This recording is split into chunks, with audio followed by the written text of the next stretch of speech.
Hey everyone, welcome to Angel's View. Yep, it's been a while. Life, work. I did an out of the theater reaction for Scream 7 when it first came out, going on 3 weeks already. This is the third week. Wow. I was hoping to do something that weekend pertaining to the movie, but again, life is there. Anyway, yeah, I wanted to talk about Scream 7. I want to talk about a few of the films that have already come out. I mean, we're already in March. It's incredible. We've already had 3 great months of many movies, a lot in the horror genre. But I did want to speak about Scream 7. Here are my thoughts. Um, it was good to see Nev Campbell back. Okay. Obviously, the controversy that happened after Scream 6 and the firing of Melissa Barrera affected a lot of people. Then the loss of Jenna Ortega, who said it was for conflict, scheduling issues, possibility, but we all know it's because of the fact of the firing of Melissa Barrera. And then the director decided to step away, which that was a huge hit. So where were they going to go? Your two main stars that revitalized the franchise are gone. The director of the film is gone. So they went back to the original well, in a sense. They got Kevin Williamson to come back, one of the original writers of the first Scream, and if I'm not wrong, Scream 2 and 4. And of course, the big news was that Nev Campbell was back. This was straight up a film about Nev's character. Okay.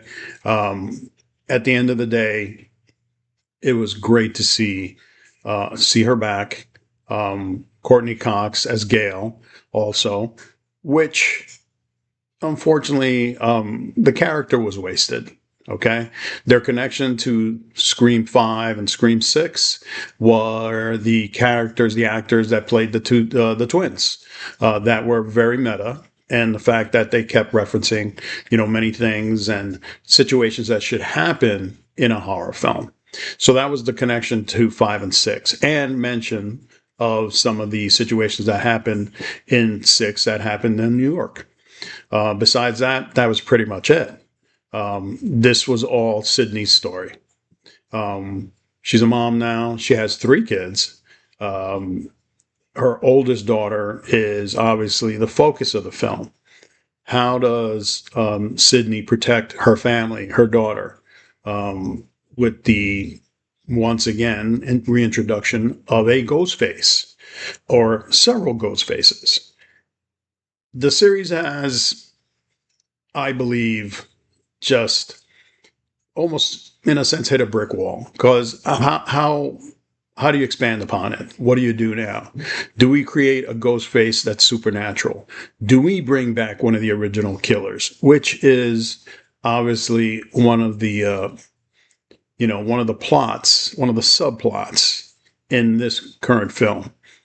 The way that's handled, hey, it's up to you how you feel about it. Again, this is how I felt about the film, how you feel about it. I'm not trying to tell you to go run out and see it or not to see it. It's been successful. Its opening weekend was one of the best for the franchise. And then the following week, the drop off was tremendous. But because it made so much money in week one, even by now in its third weekend, it has already gone past the initial box office of even the first Scream. Okay. So, yeah, in a sense, it is a success. In other ways, it has failed because of the fact that it's it's not bringing in new people. Again, the fans of the Sydney character definitely enjoyed it. I enjoyed it. It was good to see her. It was really good to see her character come back and fully take on, this mantle in a sense, because she is probably one of the final Scream girls, who has been able to continue to battle her past and be able to move forward. And now she brings her daughter into the story. And what happens by bringing her in? Well, it gives us an opportunity to see where this franchise might go. And seeing how the film ended, yeah, you see some little breadcrumbs there of a possibility, but it all depends on what the filmmakers want to do. As of me making this, I've already heard that Kevin Williamson will not be returning as the director, but he will have some influence on it, probably, producing it in some fashion. But he's hoping to hand off the story to someone else. Where do we take Sydney and her daughter from here? Look, there's a lot of things in the film that will drive you crazy. And after 3 weeks of it being out, I'm pretty sure the people that wanted to see this have seen it. The ones that maybe are curious to see it, this is what I'm going to say. It is a Scream entry. It brings back one of the original characters. You enjoy seeing her on screen. There's a lot that happens in the film that you're just like, what the heck was that? The reveal of the Ghostface, and I'll say Ghostface killers, because at this point, this is what the franchise is doing. You just don't even have one killer. Right from the first film, there's always been more than one. And once again, we have it in this film, but the reasoning for what motivates the Ghostface killers is just, not something that makes, or it doesn't make sense. It really doesn't. It's actually a bad motivation. And if you sit down and think about it and not enjoy the film for what it is, it's gonna upset you. You're gonna be like, come on, man, that's just lame. It was dumb. Why'd you even do that? But again, it's bringing back these characters, enjoying them one more time. Do we want to see them continue? I could see us having another entry, but I'm going to tell you, they're going to have to really, really rethink how the motivation or the actual killer or killers, what's bringing them to the table? Why is it that Sydney has to go through this again? Again, the reasoning in this one, it's not good. It's not. The original idea where bringing back one of the original killers, Matthew Lillard's killer from the first Scream, everybody was anticipating that. Did they add that to the film? Yeah, they did.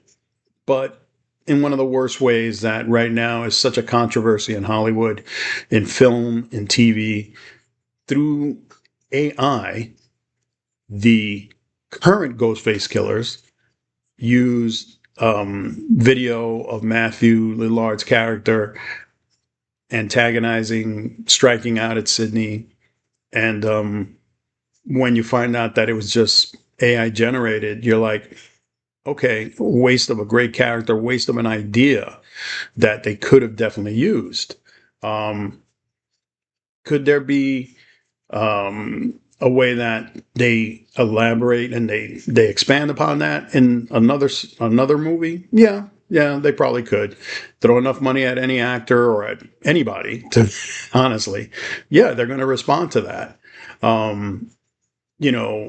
The controversy with Scream 6 was that Neve Campbell, she turned down coming back because she felt she was not being offered the money that she deserved.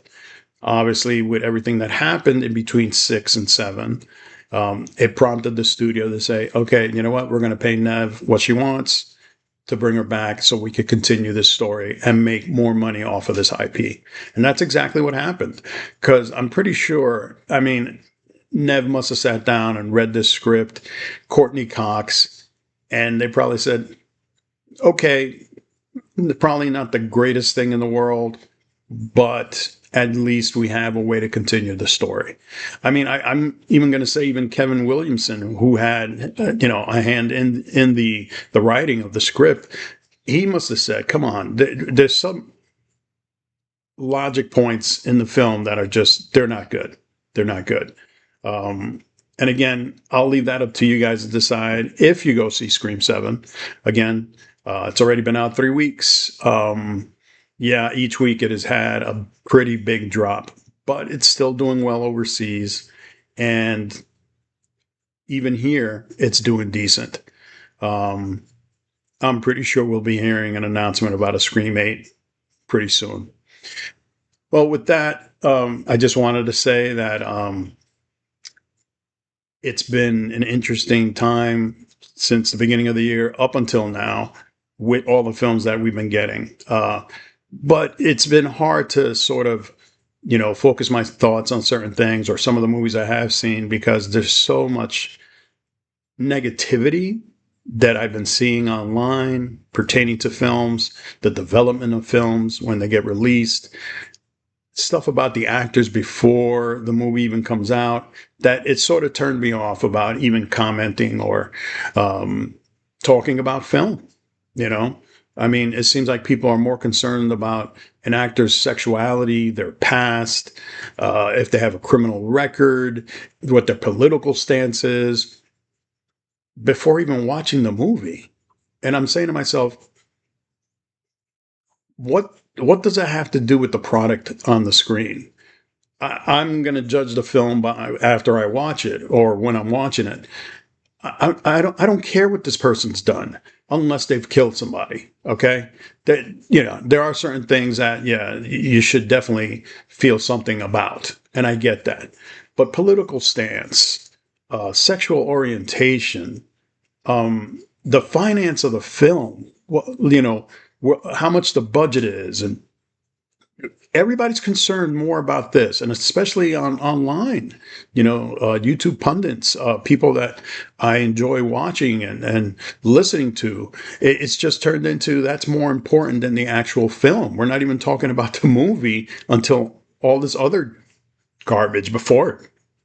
I don't know how that makes you feel. Look, I'm just an average guy who likes enjoying his movies. I love collecting films. I love watching movies. I like things that affect me. I like watching TV shows that affect me. So when I'm hearing stuff about people's personal lives and everything else around the actual production, then the actual production, I'm like, it sort of turns me off, So again, that's probably one of the reasons why I've taken such a long time to even record something new or talk about any type of movies at all, because everything is about what's not on the screen. Um, and I'm like, I just want to enjoy a movie. I want to sit down for an hour and a half, 2 hours, depending, and enjoy what I'm seeing, and then give you my thoughts. This is my viewpoint about it. So hopefully moving forward, obviously throughout the course of this year, we'll be able to have a lot of things to talk about. I mean, upcoming in just a week, we're going to have Project Hail Mary. This week, I saw several movies that hopefully I'll be able to sit down and talk about and give you my, my ideas and my thoughts about those films. But I wanted to talk about Scream 7 because it was just amazing to me how it opened so well and it dropped off so quickly. But it has also become the most successful film in the franchise. So it goes to show you, there's people that love their characters, that love their stories. I'm one of them. I've seen some terrible movies. I've enjoyed terrible movies. I own terrible movies. But at the end of the day, it's about what makes you, what makes you smile, what makes you laugh, what makes you cry, what makes you cringe, what scares you. So hopefully we'll be able to talk about more recent releases and whatever else is on the horizon. Oscars were last night, and I'm just going through all of that and enjoying the wins, the losses, the mistakes that were made during the program. But again, thank you for watching Angel's View. Like, subscribe, comment. Let me know what you would like me to talk about. Anything from the past, the recent past, from the beginning of the year. Again, there was a ton of movies that I've seen already, and I didn't have the joy to want to talk about it. But hopefully, moving forward, there'll be more content. Again, thanks, like and subscribe, and hope to see you again soon.